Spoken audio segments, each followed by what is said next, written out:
كل قاطنيها متجاوزين ولم يجدوا مأوى لهم، فاستغلوا الأراضي التابعة للدولة وأقاموا بنيانهم عليها. بيوت لا ترقى للعيش البشري بلا أدنى خدمات، إلا أنها ومع كل ذلك سترتهم من الخيم البالية التي كانوا يستظلون بها، واليوم تطالبهم حكومة الأنبار بمغادرتها، فإلى أين سيذهبون وجميعهم فقراء وكبارا في السن وأطفالا بحسبهم. درشنا احنا من المنسين يعني طايرين وراء البلديه، تفليش ولا مو تفليش.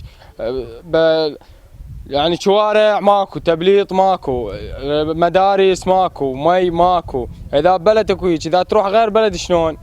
يعني لا خدمات، لا يعني هاي جت المنظمه يمنعوها، جت هاي مال التسجيل مال البيوت هماتنا ومال شوارع تبليط ماكو، الخدمات ماكو، وطايرين ورانا التفليش. يعني وين نروح وين نروح؟ يعني اذا بلدك ويجي غير بلد شلون؟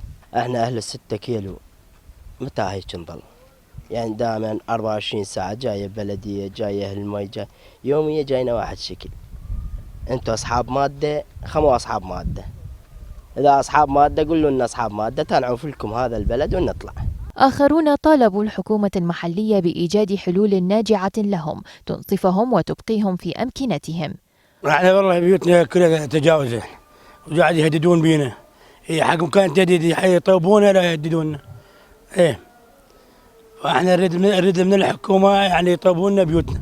هسه اذا جت علينا وجبت البلدوزرات والشبلات وين نروح؟ راح نوقف بالجبلات والبلدوزرات احنا وبيوتنا، ما عندنا والله وين نتجه. نطلب من الحكومه الله يحفظكم بجاه النبي ويستر عليكم، اما تنطونا بيوت، اما تنطونا كرفانات، اما تخلونا تطوبونا اياها.